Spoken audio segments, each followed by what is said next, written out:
আসসালামু আলাইকুম, আমি ইয়াসিন। আপনারা দেখছেন এমওয়াই প্রোডাকশন বিডি ইউটিউব চ্যানেলকে। আশা করি আপনারা সকলে খুবই ভালো আছেন। আজকের এই ভিডিওতে আমি ওয়াইটি স্টুডিও অ্যাপ্লিকেশনের নতুন একটি আপডেট নিয়ে কথা বলবো। সেই আপডেটটি হলো ওয়াইটি স্টুডিও অ্যাপ্লিকেশনে এখন ডার্ক মোড এনেবল হয়ে গিয়েছে।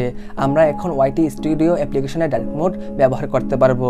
তো ওয়াইটি স্টুডিও অ্যাপ্লিকেশনটিতে ডার্ক মোড ব্যবহার করার জন্য প্রথমে আপনি চলে যাবেন প্লে স্টোরে।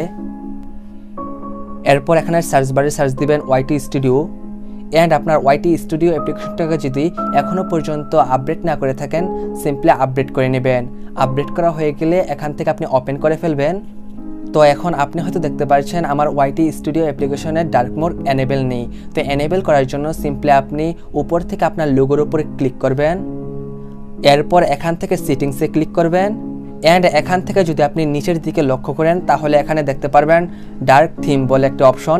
এটাকে যদি আপনি এনেবল করে দেন তাহলে সিম্পলি আপনার এই ওয়াইটি স্টুডিও অ্যাপ্লিকেশনটা ডার্ক মোডে কনভার্ট হয়ে যাবে। আর এই ভিডিওতে আমি যে প্রসেসগুলো ব্যবহার করে ডার্ক মোড করেছি আমার এই ওয়াইটি স্টুডিও অ্যাপ্লিকেশনটিকে আপনিও যদি ব্যবহার করেন তাহলে সিম্পলি আপনিও আপনার ওয়াইটি স্টুডিও অ্যাপ্লিকেশনটাকে ডার্ক মোডে কনভার্ট করতে পারেন। আর এই ছিল আজকের এই ভিডিওটা ভালো লাগলে অবশ্যই ভিডিওতে একটা লাইক করবেন এবং আপনার বন্ধুদের কাছে শেয়ার করবেন। অ্যান্ড আপনি যদি আমার চ্যানেলে নতুন হয়ে থাকেন তাহলে অবশ্যই চ্যানেলকে সাবস্ক্রাইব করে পাশের ঘন্টাটা বাজিয়ে দিবেন যেন এই চ্যানেলে নতুন নতুন ভিডিও ছাড়া মাত্রই আপনার কাছে নোটিফিকেশন চলে যায়।